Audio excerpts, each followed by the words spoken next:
Oh my gosh, he lives. He's back. What is going on, everybody? Zapnatik here, bringing you another GM mode after a little bit of a hiatus, I guess I could say.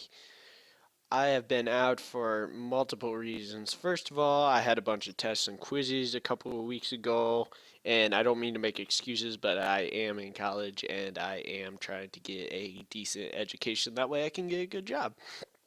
But anyways, then I found out my grandpa passed away, which was very, very sad news. So I had to deal with that. I had to go home for the weekend. And yeah, but now I'm back and I'm more than ready to go. So I'm going to do a commentary against the Maple Leafs here. And away we go. So let's talk about the NHL. First of all, how about them Sabres? No, I'm just kidding. The Hurricanes, though. Oh my gosh, it's just been awful to watch those two teams. And then you look at teams like Nashville and Montreal, who are just have started off great, and you didn't really expect that too much. I guess some people would expect Montreal to start off great, but Nashville, like, where did that come from? That's insane. Oh, and just a little throw in here. I did turn music on and the crowd volume up and the commentary on. So if that bothers you, please let me know in the comments below. I've just got in the background going for some background noise during my videos. I figure I'd rather have that than just a long song or something boring and dull like that. So I'll be here with Doc Emmerich, and yeah. Oh, that was almost very nice sharp. But anyways, back to the NHL talk. The Sabres are in rebuild mode, and a lot of the times that can be very hard to watch. Yeah. So they have they have decent players, but they're just not working that well together, I guess, the chemistry. And their bottom two lines are just awful. They get trapped in their zone a lot. It's hard to watch. Another issue the Sabres have is their GM is trying to rebuild, and their coach does not want to rebuild, even though he doesn't realize they're in a rebuilding stage. He likes young players. Whew. Yeah, he likes young players he likes veteran players to try and give to a cup run, but when you start out scoring 8 goals in like your first 8 games, and Corey Perry has more goals than your team, it's going to be kind of hard to make it somewhere. They also have kind of a goaltending situation they need to figure out.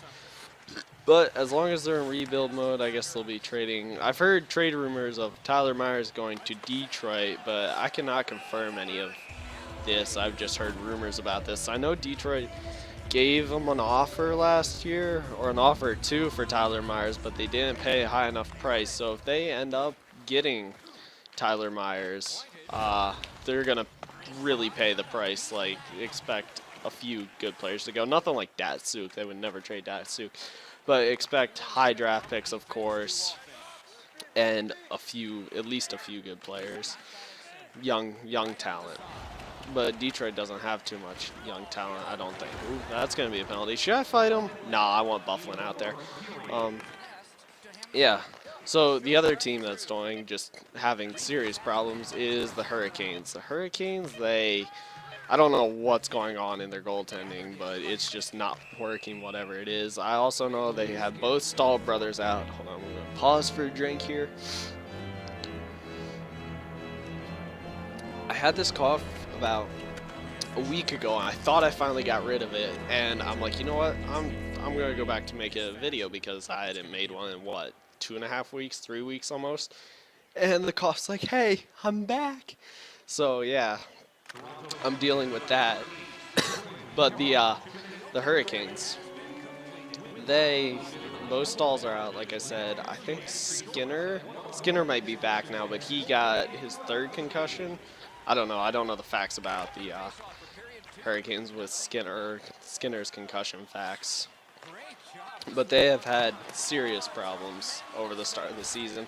Hopefully somebody can step up in goal for them, and they'll become a better team this year rather than trading away either of the Stahl brothers, even though I know there'd be a few teams that would love to see one of the Stahls on their team. I think I read an article about Toronto. I'm sorry for this cough. I read an article about Toronto wanting to pay the price for Eric Staal, whatever it takes, and I've heard about them getting rid of JVR. So I know Stahl's just coming back from injury. We'll see what happens with that. That's a possibility. The other trade rumors, Tyler Myers, of course. I have also heard about, who else from the Hurricanes? Somebody else on the Hurricanes that was in the trade. But yeah, you can expect trades coming soon from Buffalo and Carolina if Carolina does decide to go along that route where they cannot hold up a solid team for the season. I think they'll make a comeback, though. I can talk about the Penguins for a little bit, for all of those who are Penguins fans watching my video. They were flawless the first few games of their season. Just their style of play, the way they handled the puck, moved the puck, zone entry, everything was so perfect.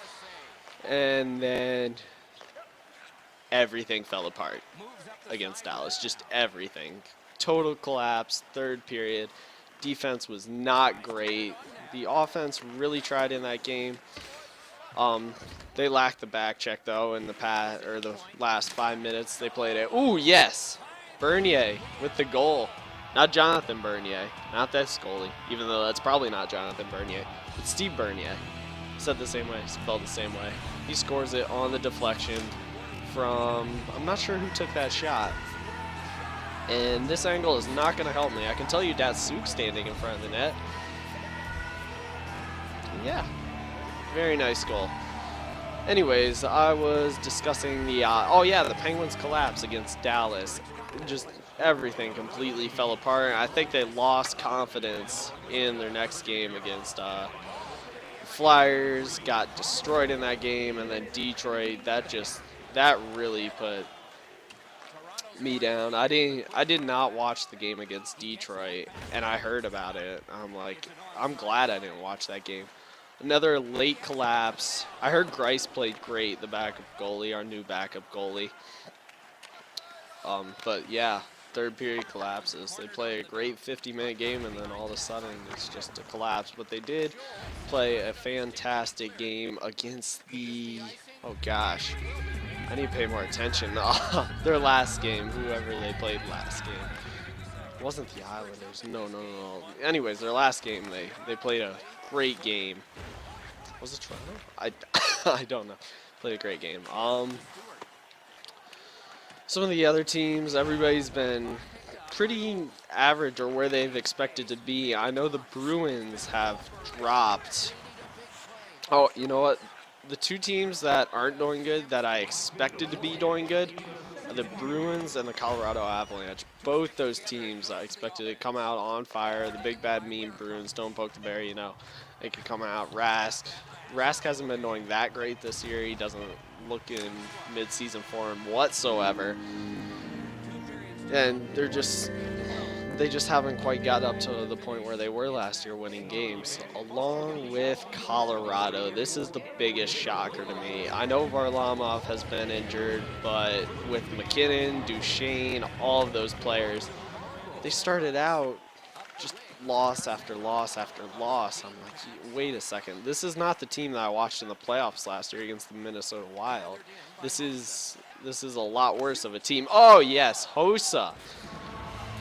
Beautiful goal as he cuts across the slot. Going against the grain here on the goalie.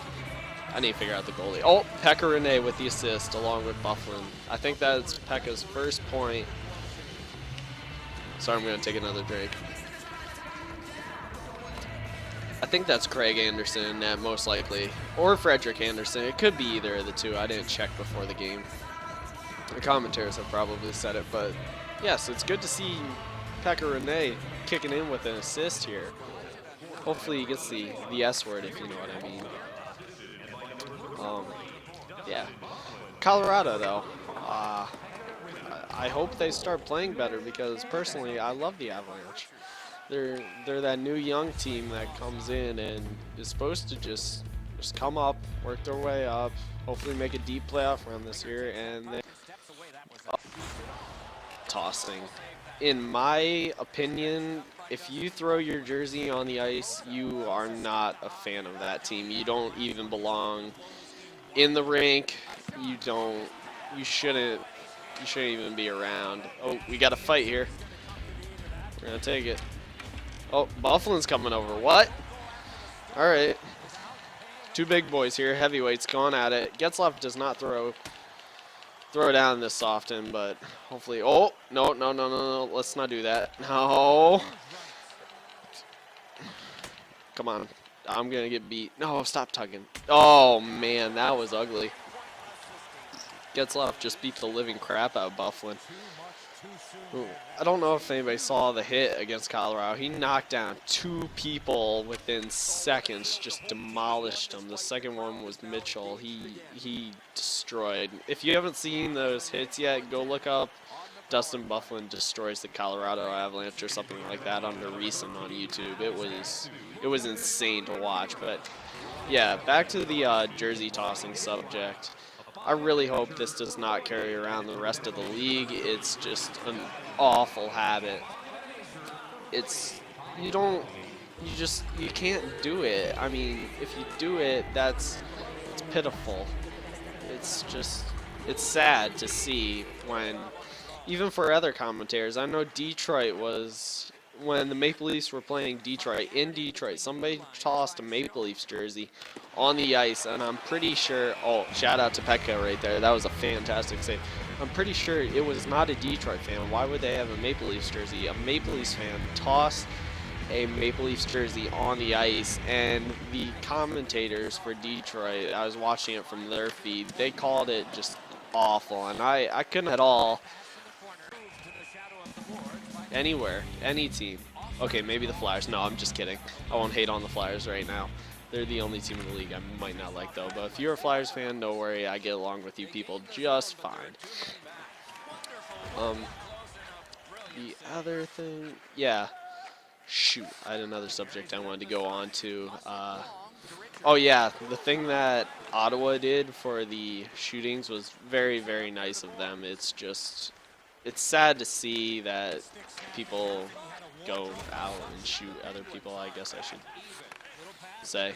But it's very nice what Ottawa did, and Montreal, along with who else had up that night. I believe, oh, I got another penalty. Montreal, Ottawa, and Toronto all synced the anthems and carried the flag. I'm not Canadian, I'm American, but that's, to our brothers up north, that's good to see. Got my stick back? Yeah. Oh, along with the jersey tossing, people that leave games early, I don't know if you watch your own team and you see people that are just leave early thinking the game is over. I'm taking penalties like crazy now. I didn't want to drag this video out, but it's gonna happen. People that just leave early when somebody gets a 2-goal lead. Heck, a lot of the Detroit fans left against Pittsburgh. I watched the highlights from that game after I was told what happened, or I saw what happened. And I looked in the stands, I'm like, people, are you kidding me? People are gone. You probably paid really good money for those tickets. And even though your team's down by 2, you're gonna leave. I understand if they're down by 5 or winning by 5 even. If you want to get out parking, I understand that's a complete hassle and it's tough to do. But leaving with whoops, I might have tipped that in. Oh gosh. I'm sorry, Pekka. I can say shutout now because you didn't get it. That's awful. But if you leave a game early when your team is down by 2 or 1 or even 3, and I just can't see supporting that at all. I can't see how you can do that. Alright. I gotta hold this one off. That's my little ramble for jersey tossing and leaving games early. The rest of this should just be commentary of this game. I have a 1-goal lead. 5 minutes to go about. It'll take less than that, hopefully, unless I decide to take penalties like really, really, really really a lot of penalties. Uh-oh. Uh-oh. Bad idea. No, no, no, no. Out. Out. Out. All right. Coming into this game, the Leafs were 0-1. I was 1-0. And I'm behind schedule on videos. I wanted to discuss that. I want to start up a few other series if I have time, I will. But for right now, I'll stick with this one. I might do something in GTA, some kind of racing series. I do a lot of that in my spare time. I also play some COD, as you know if you saw any of my funny videos. But yeah, I'll see what I can do with GTA if I can start up a series with that. But for now, we'll be sticking with NHL. I might try a different series within NHL. I haven't been into this game too much quite yet. I've played it quite a bit. I'm not that bad at it, I don't think. Online, my record's decent online. I don't play online that much. I think I'm like 10-2 or something. 2 of those probably being rage quits after I bashed people for leaving games early. Nah, I was down by 5 goals, but anyways, hopefully I'll be able to wrap this one up right here. Leave you guys on a good note. Why am I being called right now? I don't know. No. Okay. 27 seconds left on the clock. Just gonna... Oh, here comes the goalie. Okay. I'll move out of your way. That's fine. All right. Just gotta play positional here. No. Nope. Pekka, cover it. Ribeiro. No. Get it out. Kunitz. Who's gonna get it? Gabrick. Why not? Awesome. Whee! Sniper. Gabby from the slot. No chance for Anderson on that one. That's Gabrick's first goal of the season on an empty net. Anderson was just so far out of position. Could not complete the save. Should really work on that. Alright, guys. So, until next time, this has been Zapnatik with another win in NHL 15. And I will talk to you guys later.